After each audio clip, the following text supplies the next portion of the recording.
more youth, say one more bet. Lost his holy feeling to the game of roulette. Hi, welcome to Take a Pew. I'm Leanne Johnson, and today we've got Ben Westwood, the founder of the Neuroliberation campaign, raising awareness to gambling in the UK. Thanks for joining us today, Ben. I've got a couple of questions for you. First of all, tell us a bit about the campaign. Well, the campaign originally started because betting shops since 2005 are starting to get everywhere, all over the country.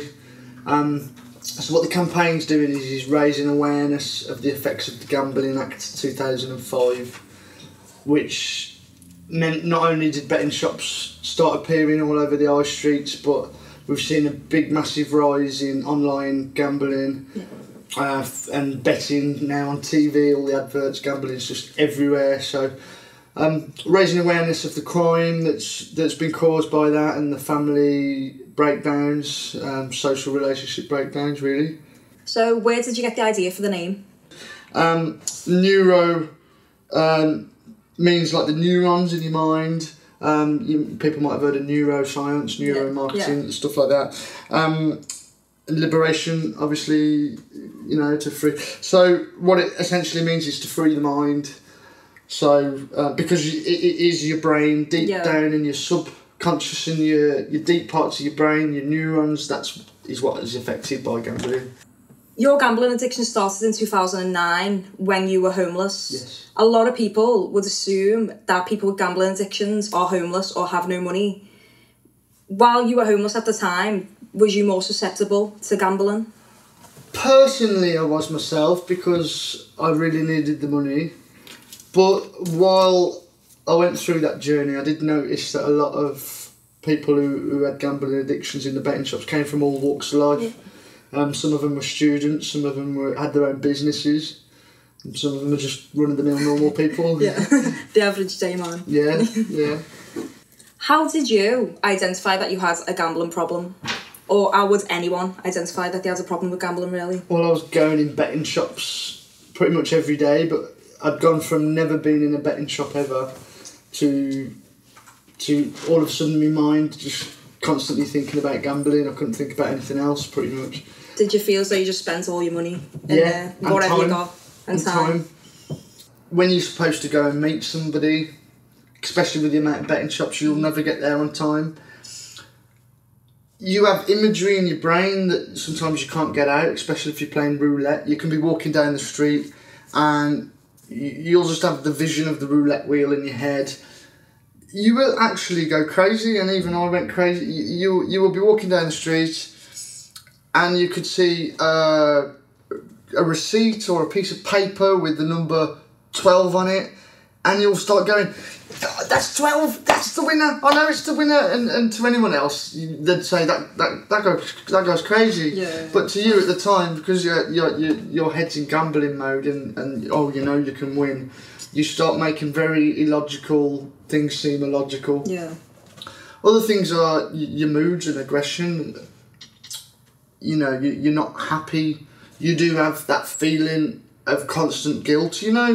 It's not good to lose all your money when you're in the machines, or your time, or waste huge amounts of money, and that builds up and creates. And the more you do that, the more that builds up, and it takes longer to get out of it. In fact, how did your affinity with gambling start off?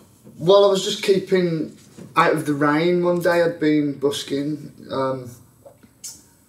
and I just walked into a betting shop, and basically I just had a couple of pounds. And I just thought, I'll have a go at that machine, it's something to do. I didn't care about winning any money, it was just something to do for a few minutes.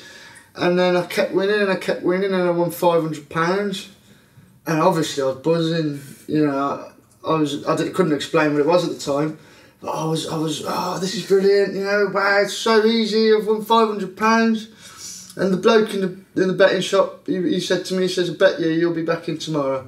And there's me thinking, I'll be alright, I said to him, I won't be, and I was in the betting shops every day for a good year and a half.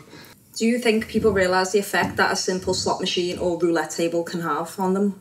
Some people, a lot of people actually unintentionally defend the industry really by saying, it's just a bit of harmless fun. Even surprisingly, some people that deep down know it's dangerous. But I think really once you start talking with people about gambling and addiction and start talking to people about the amount of betting shops and machines in the betting shops, people know really. People know what's going on really. I think sometimes people just need to be reminded. So how did your campaign start off? Well, initially through my own problems, but what happened is I found myself not being able to think properly, just not functioning the normal way that I usually function. So what I did was I jumped on the internet and on Google and I started looking at psychology. And what I actually did was I actually was searching under inner conflict because I had a lot going on in my head at that time. I was in the middle of a gambling addiction and I couldn't really socialise with friends. I'd literally left the party and says, sorry, I don't know what's wrong with me, there's something going on. And I went to just chill out and then I was looking through all these psychology papers. Bingo and the lottery, all forms of gambling, but they're accepted. Do you think this kind of makes gambling not as serious as drug or alcohol addiction? That's a very good question. Back in the day before the National Lottery came around, there was already people at that moment in time saying, whoa, you don't know what you're doing, you're unleashing something, you don't know what you're unleashing. And yeah, I do believe that has made gambling a lot more acceptable. You've got scratch cards, you know, just things shop that you can easily buy in the shop for £2 and stuff. And yeah, even members of you know, certain members of my own family have even had big massive scratch card addictions. Yeah, because I know there's been times where I've bought one and I've won £2 and I'll buy it again just because it's there. In your opinion, how did gambling get so popular in the public domain? Well, what actually happened was in 2005, around that time, well before that, the gambling industry lobbyists and a load of MPs all got together and drafted up the gambling bill. And that was drafted up by a lot of members of the Department Culture, Media and Sport, who are, quite a few of them are actually financially buttered up and sponsored by the industry, by totes and by Ladbrokes. So there were certain figureheads in the government really driving this to go on. And the Gambling Act 2005, which actually came into place in 2007-ish time, that enabled betting shops to put their advertising anywhere where it wasn't the case before, to totally transform the image of gambling, as where before that it was you'd go into betting shops and it'd be smoky old men and horse racing. But since the Gambling Act, we've now got casinos everywhere, bingo sites everywhere. Should betting shops have responsibility and be able to control people when they're gambling? That is a very good question, and that is something that the industry is failing to do. That's something that they're failing to do. If you go into a bar or a club and you're intoxicated to the point where anybody knows it's a serious health issue, then the landlord has a responsibility to say, care of duty is what it's called, to say, look, enough is enough, you can't have any more. So they can just tell you to stop? In a pub or a club, but in a betting shop, they're trained not to tell people, just for the money. Just for the money. Is 16 too young to be introduced to gambling? I think so, but it's not actually just over 16s that can gamble. It's actually legal for children to gamble if the maximum stake for a fruit machine is 10 pence a spin and that the jackpot cash prize is £5. So many people believe that gambling for children is illegal when still that children by law can gamble, and it's almost paves them the way to think it's not wrong. Is there any organisations where people with gambling addictions can go to get help? Not many, actually, as far as I'm aware, but there are some. You do have GamCare, who run a helpline. But you've also got Gamblers Anonymous. They do work groups all over the country. So the chances are, if you've got a gambling problem, that there will be a Gamblers Anonymous near you. But you've also got the Gordon Moody Association, who do a residential service. I can't remember where, but they actually do residential staying for problem gamblers because anybody that has had a gambling problem will know that it's a very chronic addiction. Yeah. Sometimes you need very severe help. So if you're going through a gambling problem and need really severe help and physical direct assistance, I recommend the Gordon Moody Association. How can people get involved in the Neuroliberation campaign? They can join the Facebook page at facebook.com/Neuroliberation campaign. Check the blog is the best one. Tons of articles explaining. And that's neuroliberation.blogspot.co.uk. Neuroliberation, that's how you spell it there. What outcome do you want from your campaign? Originally, we had a petition which is no longer online. But because challenging all these MPs and very rich people was a hard thing to do, we just need to educate children and young people really to see the dangers of what can happen, how easy it is to develop a gambling addiction, and to just stay wise to it. You've got all these free bet offers, deposit £5 and get £50 free. If anyone's watching, you never do get the £50 free. If you look into the small print, as you know, it's never free, even though they say it's free. But what we've got to do is have education to young people and give them the true facts about gambling. And it's not all like the adverts say, hey, lad broke's life and all this, or the lad's on a night out. This is what the industry want people to believe. But just raising awareness, essentially telling people what deep down they really know.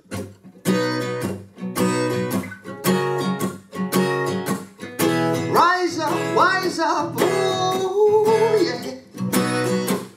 Oh, we're gonna kick this dark sorcerer right out of town. He's a vampire. We're gonna set ourselves free. Kick the dark sorcerer out of the community. One more youth, say one more bet. Lost his holy feeling to the game of roulette. One more father, say one more bet. Still not seen his hungry children yet. One more brother, say one more bet. Oh, does he see his life left? One more mother that can't see at all. Life is bigger than the bingo hall. Say, oh really, what is the prize that you see in your eyes? Your mind's being controlled. The devil in disguise. You're going backwards when you should be getting wise. Follow the love, yeah, instead of the lies.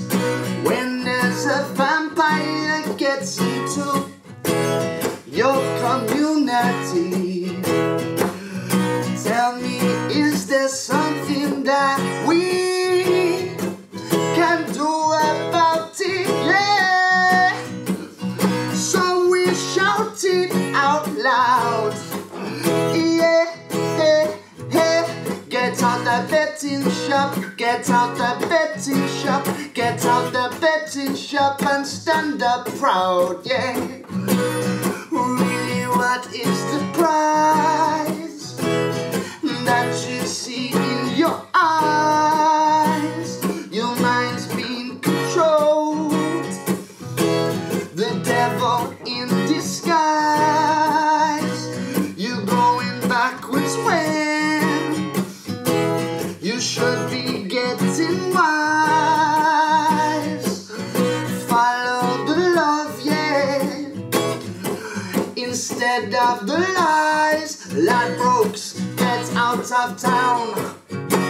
William Hill gets out of town. Yeah, Bedford gets out of town. Your illusion come falling down. Body power gets out of town. Oh, Tote gets out of town. Oh yeah, we're gonna kick this dark sorcerer want our town, we want our people strong and proud. Oh really, what is the price that you see in your eyes? You're going backwards when you should be getting wise. Your mind's being controlled. The devil in disguise. Say, follow the love instead of the lies, yeah. Follow the love instead of the illusion. Oh yeah, yeah, yeah, yeah, yeah, yeah. Follow the love instead of soul intrusion. Oh yeah, yeah, yeah, yeah, yeah, yeah. Follow the love, yeah. It's gonna be a revolution. Oh yeah, keep that soul alive.